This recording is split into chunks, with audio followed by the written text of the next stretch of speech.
Hello my YouTube family. तो आज जो मैं कहानी आपके साथ शेयर कर रही हूँ ये मेरे स्वयं का लिखा एक संस्मरण है और मेरे दिल के बहुत करीब है क्योंकि बहुत इमोशनल स्टोरी है। ये कहानी है डिस्ट्रिक्ट चमोली गढ़वाल की एक छोटी सी जगह गोपेश्वर की और कहानी है 1994 की। इस कहानी में मैंने जितनी भी वीडियो शेयर किए हैं वो सब रियल हैं। जिस जगह में मैं रहती थी वहीं की वीडियोज़ है, लेकिन उस समय बहुत एकांत था, अब बहुत चहल पहल हो गई है। तो वहाँ एक वकील काम करती हैं रेजा चौधरी, उनका बेटा है राघव चौधरी। उससे मैंने रिक्वेस्ट की थी कि मुझे वीडियो भेजना, तो उसने कहा कि आंटी अब तो बहुत जगह चेंज हो चुकी है, लेकिन जिस घर में मैं रहती थी जहाँ की ये कहानी है उसमें आप देखेंगे वीडियो में तो लिखा है अंबुजा सीमेंट, क्योंकि आजकल वो कमर्शियल पर्पज़ से यूज़ हो रहा है। तो चलिए, मेरे दिल के करीब जुड़ी ये घटना जो मैं आपके साथ शेयर कर रही हूँ, प्लीज़ उस कहानी को अंत तक ज़रूर देखिएगा और अपना फीडबैक दीजिएगा। इस कहानी का शीर्षक है नौणी।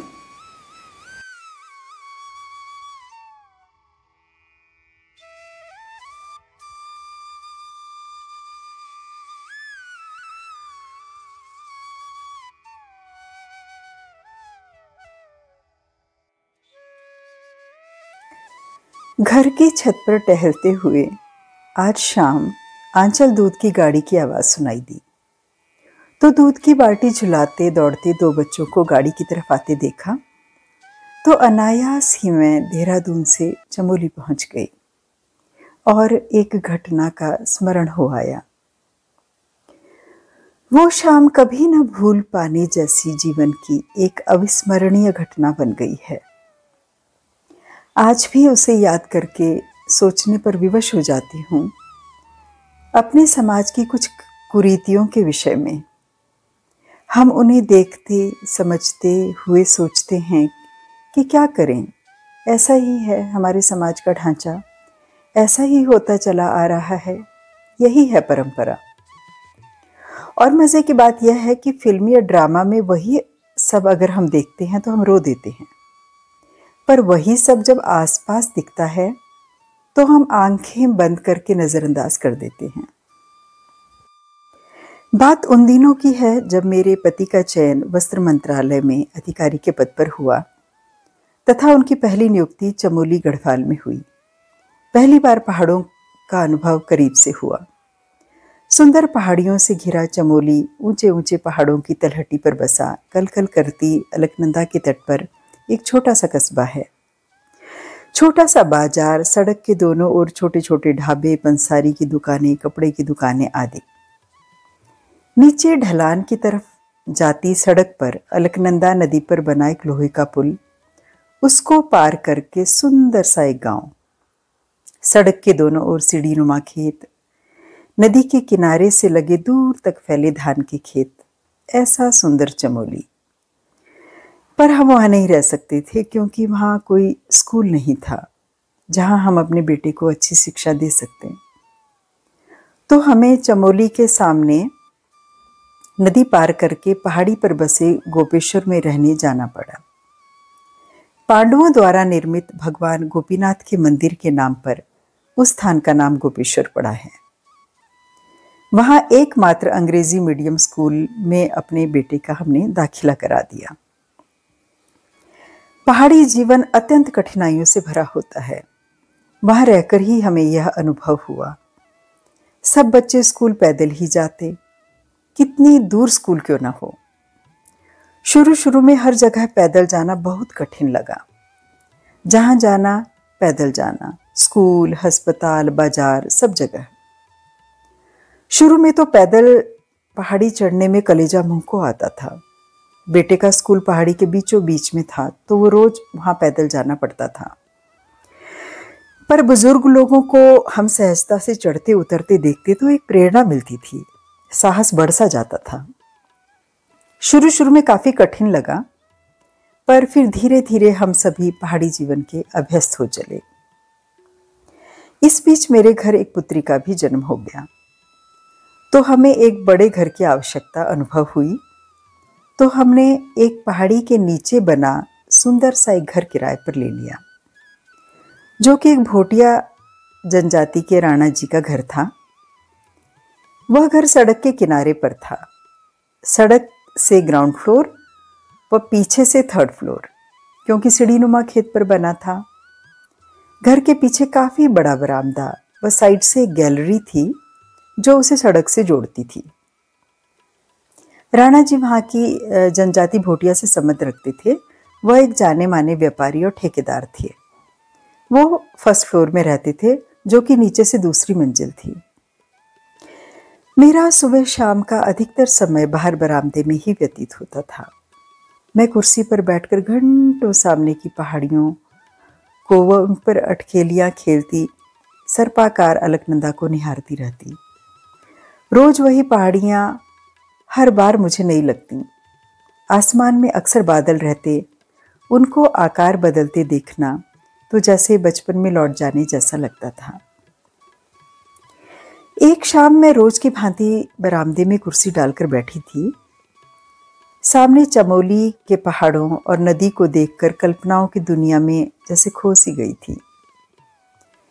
तभी अचानक अनेक काले काले बादलों ने आसमान को ऐसा घेरा मानो उस पर धावा बोल आक्रमण करने जा रहे हों। अंधेरा सा छाने लगा और वर्षा आने का सा मौसम हो गया। ठंड सी लगने लगी। मैं अपनी छोटी बिटिया को लेकर भीतर जाने को हुई। मैंने अंदर का रुख किया ही था, तभी जोर से बिजली कड़कने वह एक जोरदार धमाके की सी आवाज हुई।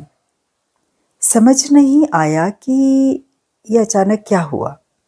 तभी सामने चमोली की पहाड़ी पर अलकनंदा के तट पर बसे एक गांव में अंधकार व मिट्टी से भरा एक भयंकर गुबार सा उठा। मेरी समझ में नहीं आया कि एक खास छोटी सी जगह में यह हुआ तो क्या हुआ। आसपास के लोग भी सारे घरों से निकलकर अपने अपने घरों की छत पर आ गए। तभी सामने से ऊपर की पहाड़ी पर से हॉस्पिटल से एम्बुलेंस के आने की आवाजें आने लगीं। 2-3 मिनट में मेरे घर के सामने से एक के बाद एक गाड़ियां सरपट भागने लगीं। मुझे अभी तक समझ नहीं आया था कि क्या हुआ है। तभी मेरे सामने के घर की छत पर मिसेस भट्ट दिखाई दी। मैंने उनसे पूछा, मिसेस भट्ट ये क्या हुआ? इस सामने से इतनी एम्बुलेंसेस क्यों आ रही है ऊपर से? अरे मीनू, सामने बादल फटा है, तूने नहीं देखा? ओह, तो इसको बादल फटना बोलते हैं। पूरी नदी आसमान से अचानक एक जगह पर उमड़कर आ जाती है जब बादल फटता है, मिसेस भट्ट बोली। पर नदी तो मुझे दिखी नहीं, मैंने पूछा।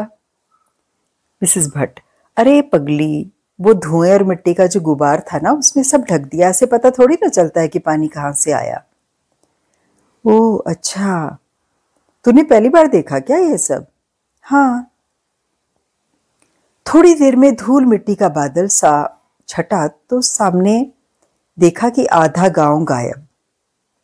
कुछ कारें, गाड़ियां जो बद्रीनाथ यात्रियों की खड़ी थी मैं देख रही थी, और थोड़ी देर पहले ही वहां एक आदमी एक औरत भैंस को लेकर के सड़क के किनारे जाते हुए दिख रहे थे।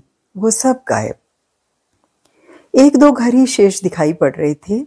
एक घर का ऊपरी भाग दिख रहा था, नीचे का भाग मलबे में दब गया था। यानी आधा गांव, गाड़ियां, कारें, वो आदमी, औरत, भैंस जो भी दिखाई दे रही थी, देखते देखते सब अलकनंदा में समा गए।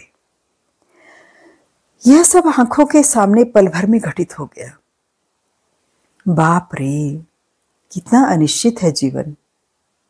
अचानक मृत्यु आसमान से नदी बनकर आई और सब लील ले गई।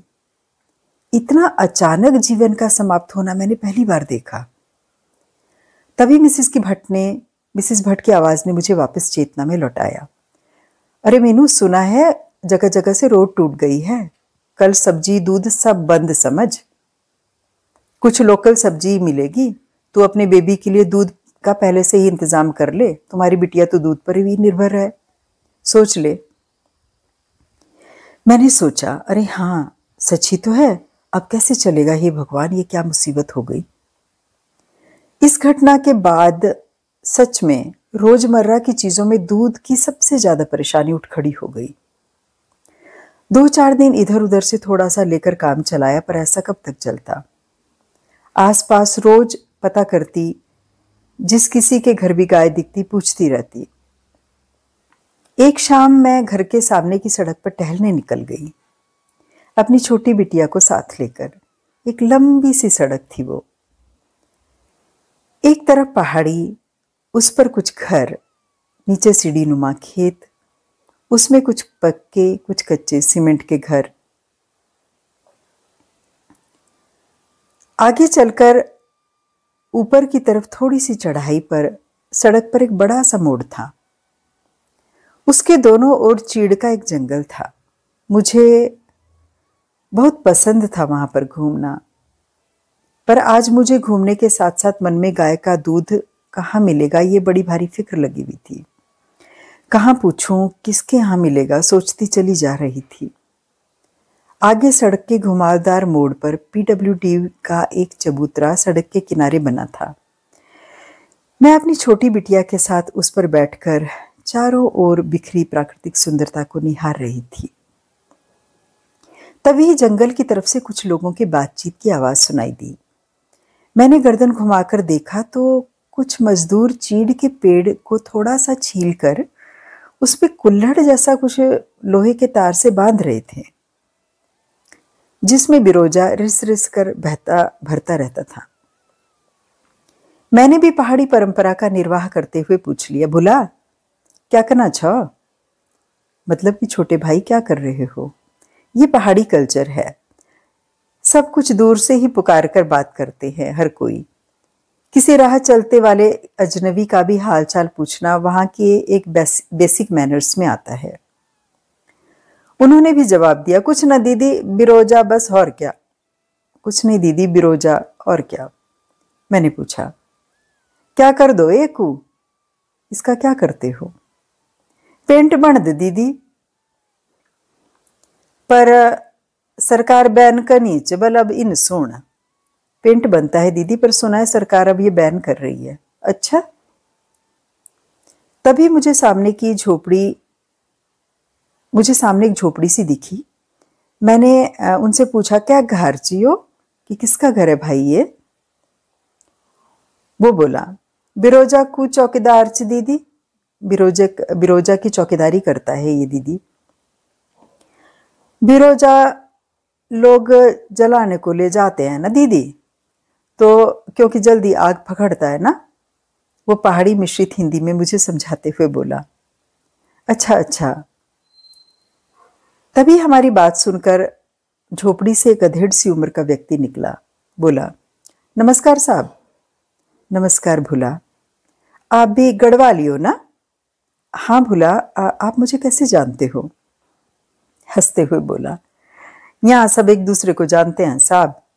आप रोज बच्ची को घुमाने लाते हो ना शाम को? हाँ हाँ भुला। आप गढ़वाली हो ना साहब? पता नहीं फिर उसने क्यों पूछा दोबारा।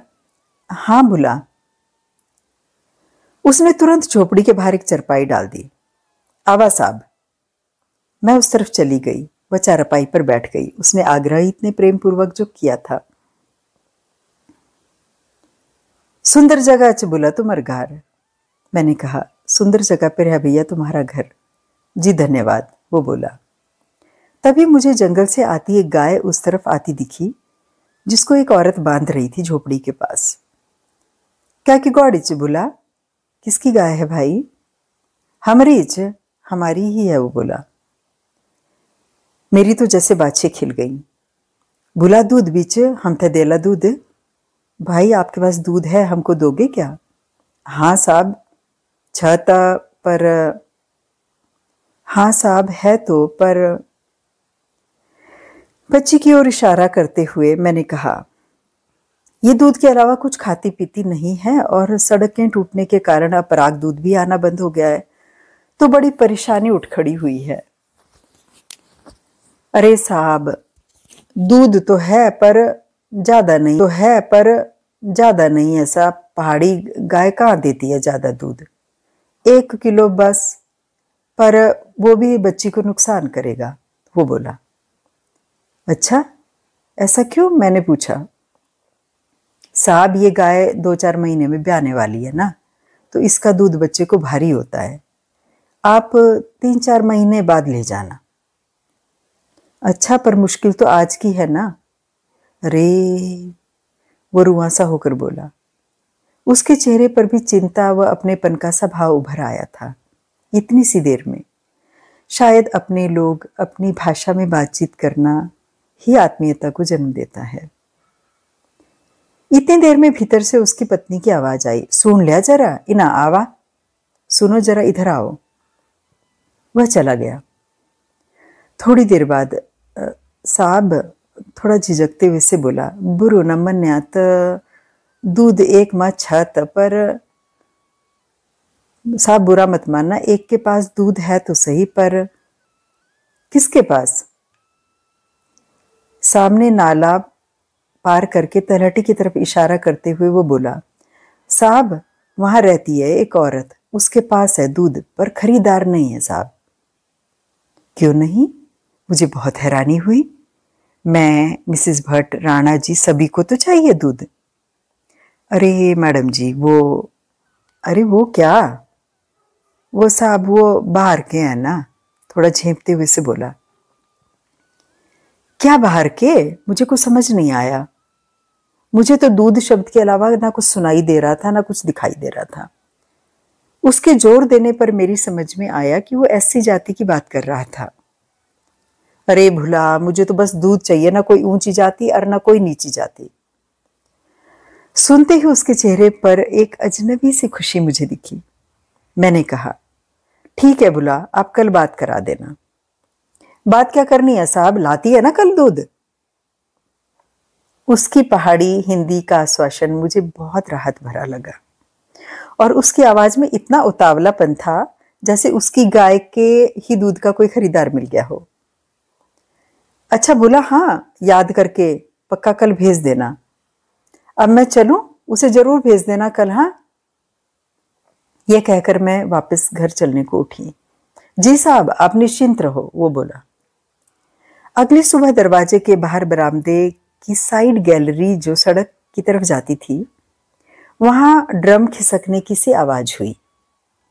वो असल में मैंने बिटिया के लिए वो ड्रम लगा रखा था। बिटिया ने अभी चलना सीखा था और साइड की गैलरी जो थी उसमें मकान मालिक ने कोई गेट नहीं लगवा रखा था, तो मैंने उस गैलरी को बंद करने के लिए एक बड़ा सा ड्रम उसमें लगा दिया था ताकि वह बार बार सड़क की तरफ दौड़ न जाए।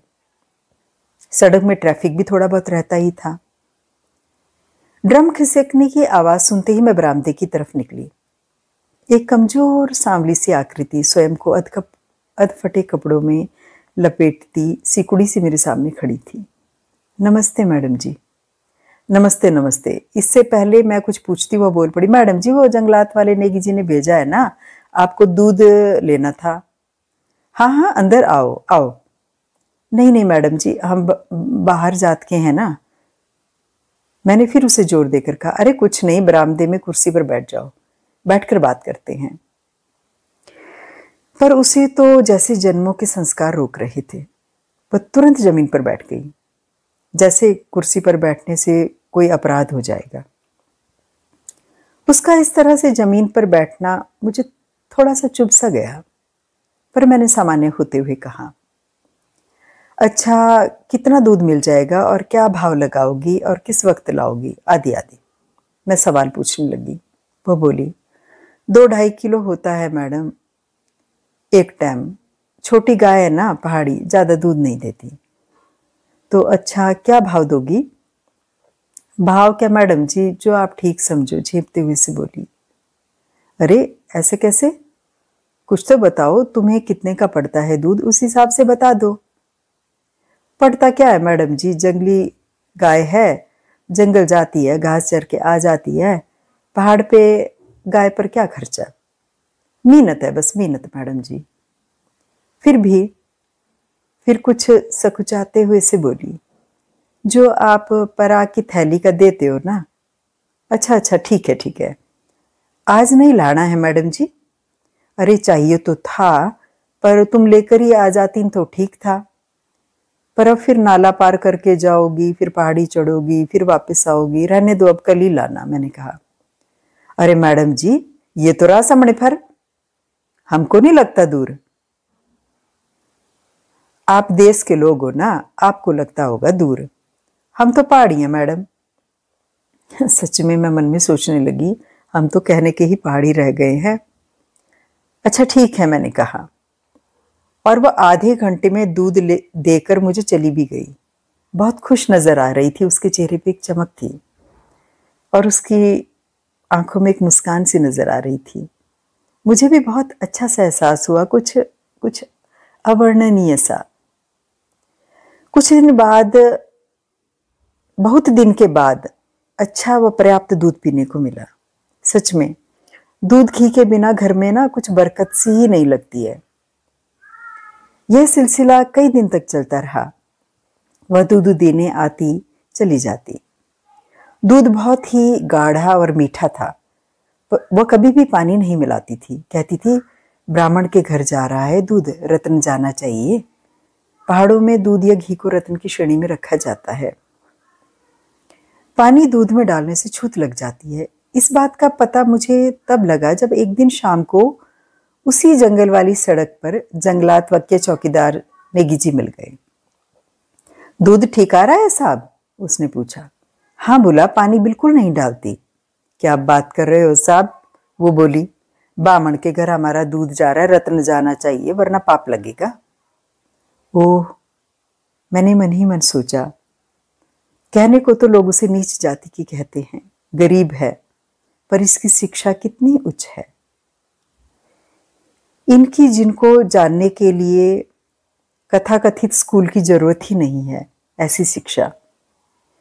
गरीबी में ईमानदार रहना सच में बहुत कठिन होता है, और वो सहजता से ये सब कुछ कर पा रही थी।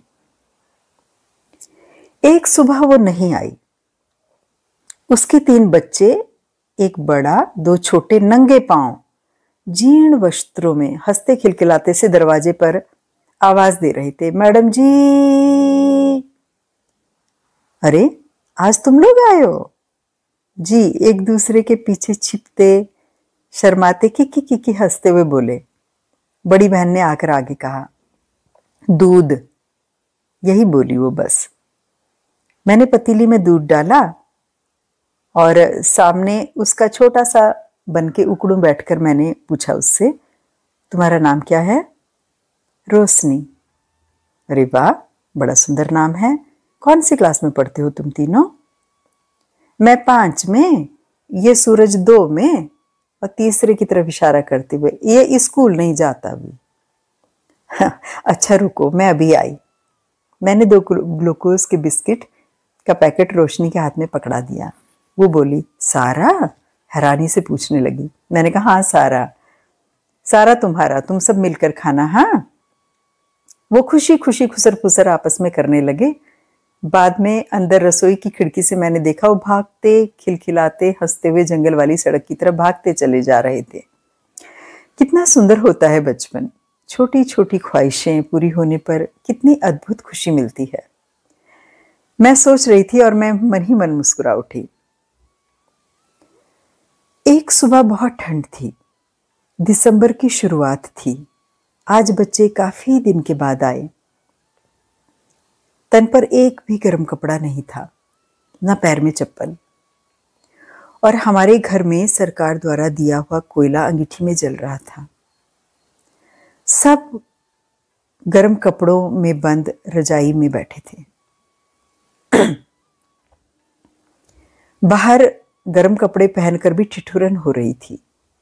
चमोली की ठंड, जहां गर्मी में भी लोग रजाई लेते थे रात में।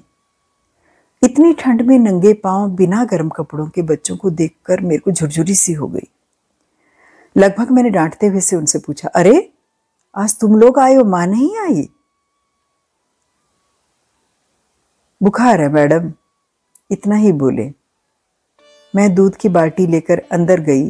सोच रही थी कि इन्हें कौन से कपड़े और जूते निकाल के दूं। मैंने पुराने कपड़े कहाँ रखे होंगे। सोचते हुए दूध मैंने पतीली में डाला और खाली बाल्टी बच्चों को बाहर आके पकड़ा दी। मैं उसी उधेड़ बुन में थी तब तक बच्चे बाटी लेकर भाग खड़े हुए। वो सारा दिन मन बहुत व्यथित सा रहा। मैं खुद को कोसती रही कि मैंने पहले से ही उनको रुकने के लिए क्यों नहीं कह दिया।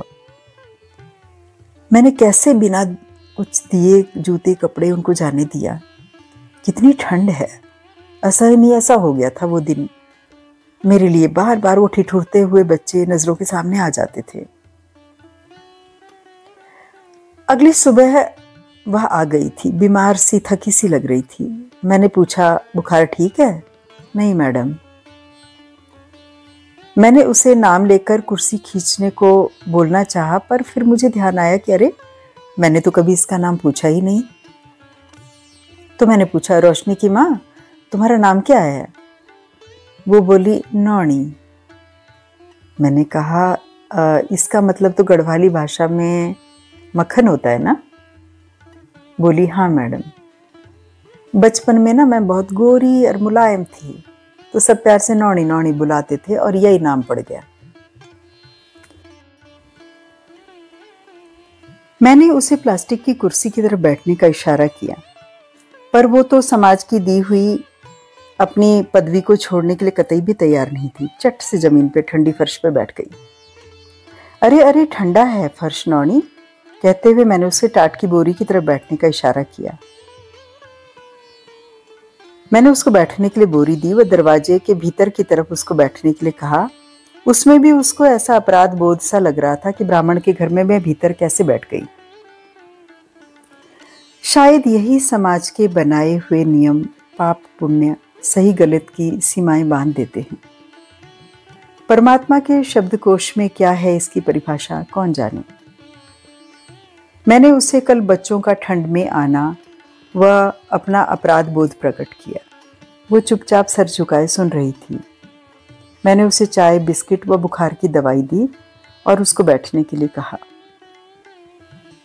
मैंने सोच लिया था कि आज गलती नहीं करूंगी। कुछ गर्म स्वेटर, मोजे, जूते मैंने पहले से ही निकाल कर रखे हुए थे। उसके दूध का हिसाब कर पैसे व सब सामान उसको मैंने सौंपा। नौनी, ये लो हिसाब, और ये बच्चों के लिए जूते, मोजे और कुछ गर्म कपड़े हैं। कल से बच्चे गर्म कपड़ों के बिना यहाँ पे नहीं आने चाहिए, सुन लो, याद रखना। वो रुआंसी हो गई, लगभग रोने की सी हो गई थी। एक शब्द भी उसके मुंह से नहीं निकला। वैसे भी वो बहुत कम बोलती थी। वो चुपचाप चली गई। उसका वह कभी बच्चों का दूध लेकर के आने का सिलसिला कई सालों तक चलता रहा। इस दौरान मैंने यह अनुभव किया कि अड़ोस पड़ोस का कोई भी हमारे घर आता तो है, लेकिन चाय को पूछने पर ना मना कर देते हैं। राणा जी भी अक्सर शाम को चमोली से अपनी दुकान बंद करके हमारे घर जरूर आते थे, इधर उधर की बातें करते। कभी मैं उन्हें चाय, कभी सेवइयां बनाकर खिला देती थी और वो भी खा लेते थे। पर आजकल पहले से ही बोल देते हैं, साहब चाय नहीं बनाना, हाँ एसिडिटी बहुत हो रही है। एक दिन मैं घर की साइड की गैलरी में खड़ी थी। मिसेज राणा नीचे अपने आंगन में मुझे दिखी। मैंने हालचाल पूछ लिया तो वो तो जैसे भरी बैठी थी, एकदम बेफरसी पड़ी। क्या हालचाल मैडम जी? आप पढ़े लिखे ब्राह्मण होकर क्या सुबह सुबह इन लोगों को घर पे बुलाते हो, बैठाते हो? दुकान वाले चौधरी जी भी बोल रहे थे कि मैडम ने इनको बहुत सर पे चढ़ा रखा है। कभी कॉपी, कभी पेंसिल दुकान से ले जाते हैं और खाते में हिसाब लिखाकर चले जाते हैं। बड़बड़ बड़बड़ वो बोले जा रही थी। मैं हतप्रभ सी खड़ी उसकी शक्ल सी देखती रह गई। समझ में नहीं आया कि क्या कहूं। ओह, तो ये कारण है कि कोई मेरे घर में चाय नहीं पी रहा है। सब उखड़े उखड़े से क्यों हैं? मैंने भी मन में सोच लिया था, जिसको जो बोलना है बोले।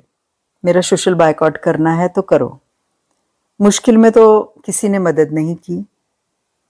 अब चाहे मार्केट में दूध मिल भी रहा हो तो भी मैं अब इसी से ही लूंगी। यह सिलसिला 3 साल तक चलता रहा। इस बीच बच्चे मुझसे कुछ हिलमिल से भी गए थे। अपनी जरूरतों की चीजों के बारे में बात करने लगे थे। मैंने घर के फ्रंट साइड में राणा जी के घर में किराए की 2 मकानें जो दुकानदारों को दी हुई थी, उनमें से एक स्टेशनरी की दुकान थी। मैंने उनको बोल दिया था कि कभी बच्चे कुछ मांगे तो स्टेशनरी दे दिया करें। एक दिन दुकानदार चौधरी जी मुझसे बोले, मैडम जी कॉपी पेंसिल तक तो ठीक था, पर आज तो वो ज्योमेट्री बॉक्स मांग रहे थे। मैंने तो डांट कर भगा दिया, इतना मत चढ़ाओ मैडम जी, इनको सर बहुत ज़्यादा इनके दिमाग खराब हो गया। मुझे बहुत बुरा लगा उनका ऐसा बोलना। क्या फ़र्क पड़ जाएगा चौधरी जी, 7-8 रुपए का लंच बॉक्स, ज्योमेट्री बॉक्स ही तो है। बच्चों को स्कूल में मंगाया होगा टीचर ने, वरना वो क्या खेलते हैं उनको ज्योमेट्री बॉक्स से? उनको खेल खेलना है क्या उससे? मैंने लगभग डांटते हुए कहा उनको, भाई साहब लाओ, दो मुझे ज्योमेट्री बॉक्स। अगले दिन बच्चे दूध लेकर के आए। सबसे पहले मैंने उनको वो बॉक्स दिखाया और अपने बेटे से कहा कि इनको ये बॉक्स दो। वो इतने खुश हो गए, थैंक यू भैया बोलकर। मेरे बेटे को भी बहुत खुशी मिली ये सब करके, और वो इतने खुश थे कि जैसे कोई खजाना मिल गया हो। दोनों तीनों भाई बहन पलट पलट के उस ज्योमेट्री बॉक्स को देख रहे थे। मुझे भी बहुत आंतरिक खुशी और शांति सी मिली कि मैंने भी अपने छोटे से बच्चों को एक चैरिटी का एक छोटा सा पाठ पढ़ाया। किसी को कुछ देख के खुशी मिलती है ना। वो मेरे बेटे को मैंने जब पूछा कि अच्छा लगा ना देख के, तो उसने कहा हाँ, उसको भी बहुत अच्छा लगा।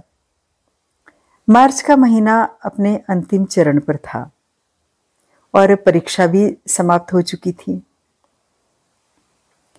मेरे सास ससुर कोटद्वार में रहते थे, तो मैंने विचार किया कि बच्चों के साथ वहीं शिफ्ट हो जाऊं, क्योंकि मेरे हिसाब से शिक्षा का यहाँ स्तर जो है उपयुक्त नहीं था। कंप्यूटर आदि भी नहीं थे स्कूल में, और आजकल कंप्यूटर की शिक्षा बहुत ज़रूरी भी हो गई थी। मैंने अपने पति से व ससुर जी से परामर्श किया और कोटद्वार शिफ्ट होने का पूरा प्लान बना लिया। 2 साल मैं वहीं स्कूल में अध्यापन कार्य कर रही थी। वहाँ भी सबको अपने निर्णय के विषय में बताया। वह स्कूल को 1 माह पहले पूर्व सूचना दे दी, जो कि देनी जरूरी होती थी। वह स्कूल को 1 माह का नोटिस दे दिया, जो कि देना जरूरी होता है। जाहिर है कि नौनी को भी पहले से ही बता देना जरूरी था। अगले दिन बच्चे दूध ले करके आई। मैंने उन्हें कहा, कल माँ को भेजना, जरूरी बात करनी है। अगले दिन सुबह नौनी आ गई। मैंने थोड़ी भूमिका बांधते हुए कुछ विस्तार से उसको सारी बात बता दी।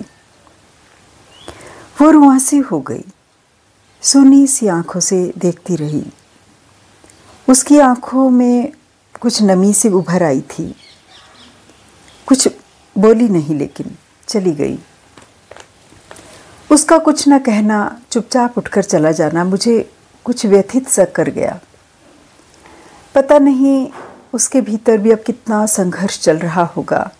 मुझे पता है कि वह मेहनती है, पति भी कभी कमाई कर पाता है, कभी नहीं। पहाड़ों में ऐसा कोई रोजगार भी नहीं है जहाँ नियमित मजदूरी मिले, एक स्थिर आमदनी हो। फिर दूध होते हुए भी उसको बेच पाना कोई आसान काम तो था नहीं। अब उसका दूध कौन लेगा? महीने भर के खर्चे जो अभी तक सुगमता से निकल रहे थे, कैसे पूरे होंगे? फिर वही भूख, वही बच्चों की परवरिश की कश्मकश फिर से शुरू।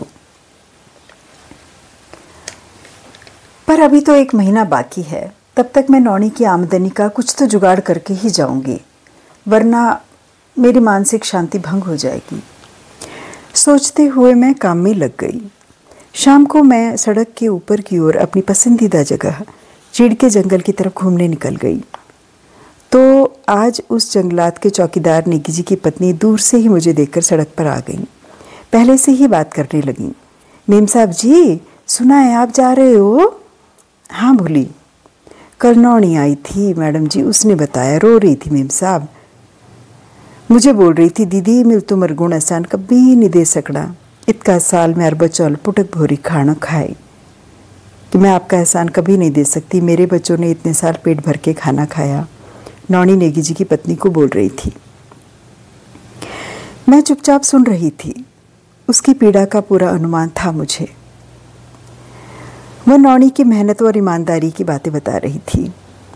मैडम, अपने बच्चे उसके दूध को तरसते थे, पर कभी आपने आपके हिस्से के दूध में कभी पानी नहीं डाला। यह सुनकर नौनी के प्रति अनन्य प्रेम व आत्मीयता से मेरा मन भर गया। मुश्किल में उसने मेरा बड़ा साथ दिया। उसने अपने बच्चों को दूध के लिए तरसाया। यह सुनकर मेरे भीतर जैसे कुछ निचुड़ सा गया। ये तो मैंने कभी नहीं सोचा था कि जो बच्चे रोज मेरे लिए दूध ला रहे हैं वो उसके स्वाद से वंचित थे। मैं अनमनी सी कुछ अपराधी सा खुद को महसूस कर रही थी। मैं सोचती चली जा रही थी, जो बच्चे रोज मुझे दूध लाते थे उन्हें उस दूध का स्वाद ही नहीं पता। कभी हो सकता है बाल्टी खोल के भी देखते होंगे उस दूध को, तरसते होंगे उस दूध के लिए। बहुत व्यथित हो गया मेरा मन। पता नहीं क्या क्या सोच रही थी मैं मन में। फिर नेगी जी की पत्नी से विदा लेकर के मैं घर की ओर चल दी। नौनी की गाय के दूध का अगला ग्राहक मैं किसको बनाऊं, मैं यही सोचती जा रही थी। दिन गुजरते जा रहे थे। उस अंतिम महीने के जाने की भी तैयारी शुरू हो गई थी। बेटे का टीसी भी मैंने स्कूल से ले लिया था। मेरे स्कूल से विदाई हो गई थी। कुछ दिनों से घर में मिलने जुलने वालों के आने का तांता सा लगा था। कभी डिनर, कभी लंच, ये सिलसिला जारी था। 10-15 दिन से विदाई का सा माहौल बन गया था। नौनी का घर पर रोज सुबह दूध लेकर आना, वो नियम जारी था। आखिर उसे मुझे अब कहना ही था कि कल से अब उसकी सेवाओं का अंतिम दिन है।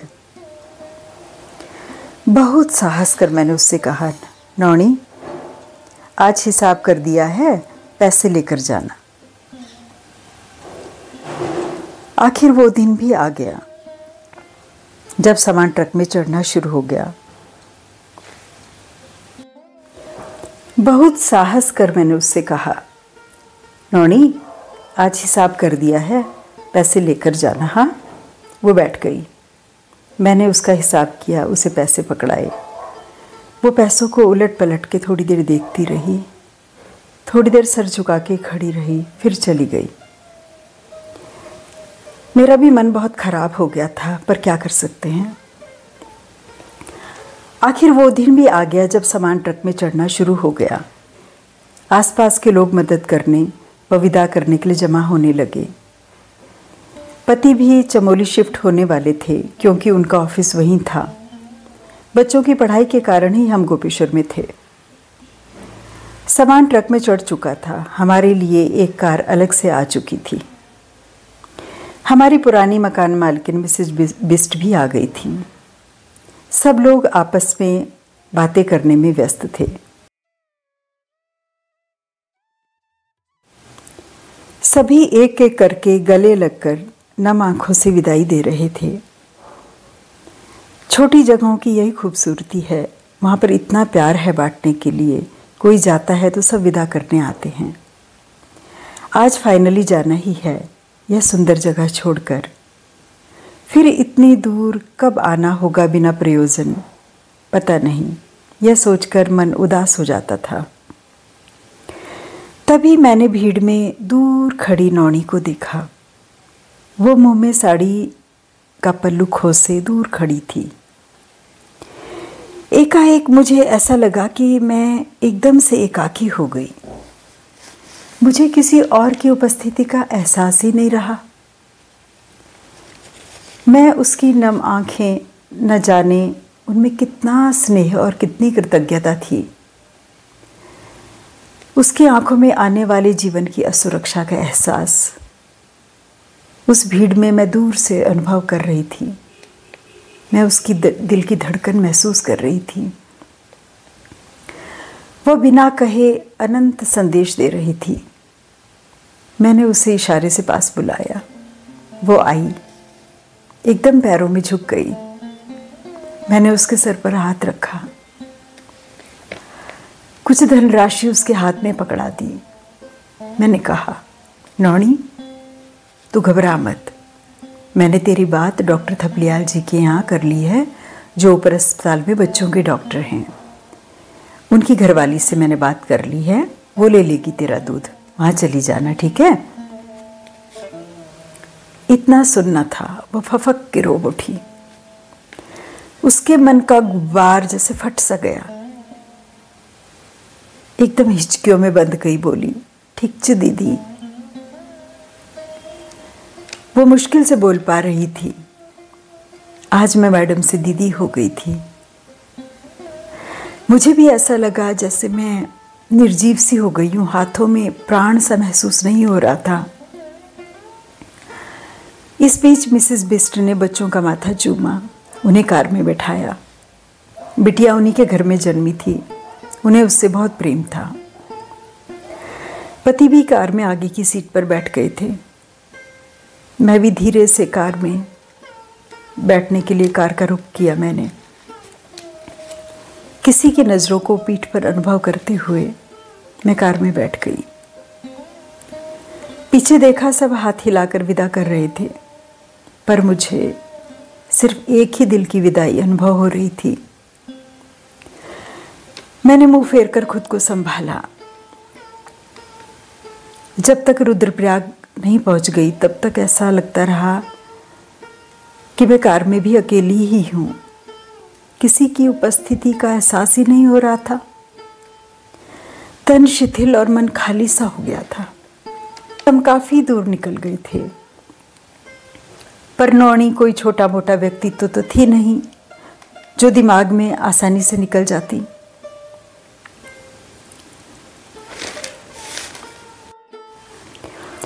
मैं सोचती रही, पर समाधान क्या है?